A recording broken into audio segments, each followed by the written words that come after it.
There, I'm Steacy Hinton, and this is my workshop, calling all makers, shakers, and builders. Skilled trades and apprenticeship is the first choice pathway. I hope that you'll indulge my very informal presentation style. This is me, and quite frankly, I just can't do another slide deck. I can't write one, I can't read one, and I miss people. So I am out here. I've got my laptop to the left. If you see me looking at that, it's because I'm referring there for some key points. I've got my iPhone recording this session, piled up on some boxes from my kitchen. And I'm in an incredible setting, God's paintbrush, right here. And I'm here today to talk about the Skilled Trades and Apprenticeship Pathway. So I am an OYAP coordinator. And OYAP stands for Ontario Youth Apprenticeship Pathway. It's important to know that every school board in Ontario has an OYAP coordinator. And my hope is, after today's session, if you haven't already done so, you will reach out to them and try and see what you can get cooking in your own classrooms to promote this incredible apprenticeship pathway. My job is to, again, educate and promote for the Skilled Trades pathway in the hopes that I will be signing students while they are in high school to apprenticeships. And the way that they do that is that they are taking a Skilled Trades co-op placement when they're in grades 11 or 12. And after the kids really show their shine on the job, they can approach the employer about being signed. That's the language of the trades, to sign an apprenticeship. When the employer agrees to that, then the co-op teacher sets up the meet, and then that's when I come into the picture.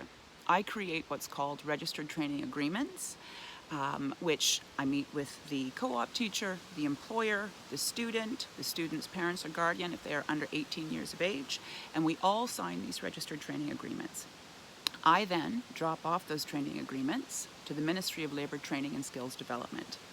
The student then, their training agreement is entered into the system until they graduate from high school, and that puts our kids on the list for trade school. Okay, so skilled trades, what are they? There's so much mystery around this particular pathway. I like to say to students of all ages that skilled trades, your hands are the key tools of the trade. When you think about skilled trades or apprenticeship pathways, immediately what would come to mind would be electrician, plumbers, construction workers.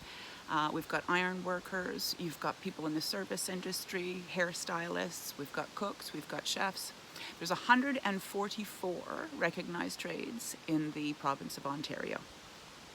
And there's a lot of information. Some of it is quite confusing. However, my hope is, with a little bit of digging, you will see that this is such an incredibly viable pathway for all of our learners.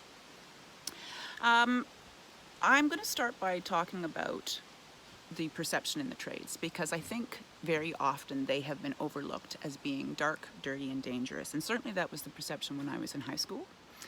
I went through the advanced stream, and as a result, I didn't really mingle so much with the kids that may have ended up in skilled trades and apprenticeships. They were often thought of as being kind of fallback for kids that couldn't handle the advanced or the general streams. And I'm here to tell you today that nothing could be further from the truth. They are called the skilled trades, and they have had to evolve very quickly, certainly to meet the changes of society. Skilled tradesmen and women provide the infrastructure for our country. Certainly during the pandemic, they were immediately on the front lines. They had to mobilize. There were hospitals that were being built worldwide. There was all kinds of manufacturing shifts to meet the demands for personal protective equipment, to switch from different production lines so that you could be doing hand sanitizers. And so I think it's really important to recognize that skilled tradesmen and women, they do keep our country up and running. Consistently, when I speak with skilled tradesmen and women, when I read the reports that come in, I can tell you for sure that skilled trades workers are some of the happiest in our workforce here in Canada. I am always impressed with their stories of the fun that they have on the job, how much they love the variety of the day-to-day. The camaraderie is absolutely huge. A number of men and women have said to me that the best part of being a skilled trades person is the friendships that they make and working in the team. There's a lot of problem solving, and there's just a lot of minds-on creativity when you have to overcome a problem. So the reason then that I think that we're consistently seeing them being remarked as, people that are the happiest in their jobs. They consider their jobs the coolest. There really is a sense of incredible pride in making something or being a part of something that is bigger than yourself. My husband is a skilled tradesman, and to this day, we cannot drive past the Skyline in Toronto without him telling me which buildings he was a part of. And I think there's something pretty incredible about that. I think there's a real opportunity here to recognize that this idea of permanence, of things surviving beyond ourselves, makes us feel very, very connected. And I think that that is something that all of us could use in today's day. So, I just want to make the point again that they are in fact called the skilled trades. And I think it's important to note that technologies are evolving wildly.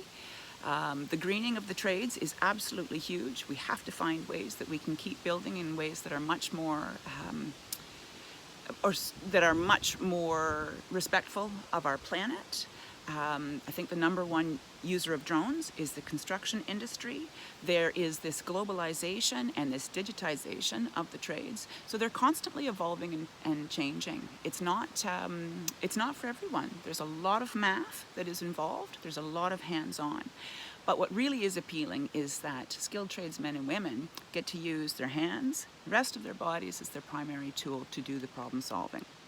And the great thing about the trades is the head moves the hands. We know that there is a connection there. In my workshop description, I talked about how this apprenticeship pathway is a way out of poverty, discrimination, and feelings of hopelessness. And I want to touch on that now. College and university tuitions are simply not a possibility for many of our families. And this is a societal barrier for our most vulnerable. And this barrier leads to feelings of being less than in our most at-risk learners. And it leads to feelings of being more than in the rest of society. I don't think that's good enough. The apprenticeship model is earn while you learn. You get paid to go to school. And so I think the takeaway here is that there is no student debt. So this earn while you learn model is comprised of 80% of on-the-job training and 20% of in-class schooling. And so that means then that a student that is signed as an apprentice while they're in grade 11 or 12 can literally start earning their wage as an apprentice the day after they graduate from high school. It levels the playing field. And we know for sure, as educators, that what is fair doesn't mean equal. What it means is giving everybody the same shot. And if you don't have that same shot, for whatever the reason, because of societal barriers, first of all, you know it. And it can lead to lives that are less fulsome and rewarding. When you do have that same shot, that's how we connect to our purpose and we discover our own pride. There's something really incredible to see when I have seen kids that mainstream schooling has classified as at-risk learners. We're not really sure if they're going to graduate. We're not really sure how it is that they're going to contribute to society. When I sign a kid like that to an apprenticeship while they're in high school, they walk different and they talk different and they now know their purpose, and it really is a tangible change that you can see within a child. I can't get enough of it. It's the reason that I love what I do so much. So apprenticeship is a way to level the playing field, for sure. In the last piece of my write-up, I wrote that it's time that we as Catholic educators, the guardians of hope, the bearers of the promise, and the stewards of creation, promote this pathways to our students with the respect and the excitement that it deserves. So, what can we do? Well, the first thing that you can do is contact your OYAP coordinator. They have lots of resources, they have lots of events that are being planned throughout the year. There are lots of materials that you can get a hold of, and you can use those straight away in your classrooms. What else can we do? Well, we can always talk up the trades with the same excitement and the same sense of contribution and purpose and pride that we do with all of the other pathways. Whether you are going to be a university student, a college student, an apprenticeship student, apprenticeship is post-secondary education. And I think that we need to talk about it in exactly those terms. Every tradesperson that I that I speak with, when I'm on the job sites, when we're doing tours, when they come to our parent nights, they really are very excited to share what it is that they have learned in the trades. And again, I believe that's because they have that deep, deep feeling of connection, of pride, and of purpose. And that's really what we're looking for, right? We're all looking for our calling. And you know when you are in the presence of someone who has found their calling. I don't want to overwhelm with too many different scenarios and things like that, but I do want to end with a story about a student of mine by the name of Eric. And it is really quite incredible the way things come together, because Eric was a student of mine many, many years ago when I was teaching grade 9 English. And Eric was a little rascal in the classroom. He really could not sit for 76 minutes and do his reading and his writing and his listening and staying on task. He was a child who just constantly had to move his body. So it was a real challenge then, keeping him engaged in the class, keeping him away from the other kids. And so what I used to do is I would cover up the windows in my classroom and I would let Eric have at it, whatever it is that he needed to do. So quite literally, he would be on the floor with his textbook over his head when we were reading Romeo and Juliet. That was just his way through. Now, for many reasons, we couldn't keep Eric in the traditional classroom setting. He was just too disruptive, and as he got older, his behaviors were certainly escalating. So he used to sneak into my classroom, and I would say, "Okay, Eric, I'll speak with you for 5 minutes before I have to go down and let the principal know that you're here." So we kept in touch in those ways, and for whatever the reason, our lives would intersect outside of school, whether it was at the ski hill or whether it was at the grocery store. I would always see him, once or twice every year. And so my first year in this role, I was the one that organized the Skills Ontario competition for our board. It was a lot of work. And when we were at the awards ceremony, I ran out because one of our students won gold. We were doing the hugs and the pictures and I was tweeting out. And when I came back to our seating for SMCDSB, I noticed a profile of a young person who was seated right behind me.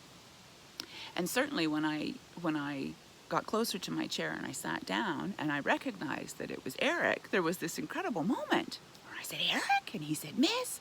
And of course, my hair when I taught him was jet dark brown. And so we caught up a little bit. I said, "What is it that you're doing here?" Because he was there all by himself. No parents, nobody with him.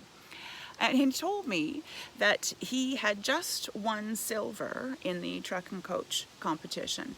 So here's a kid that we had deemed as being not a good fit for traditional schooling. He was a kid that was constantly getting into trouble because he was not engaged. And yet, here he was taking silver, sweeping across the stage, and there was no parent there with him to celebrate.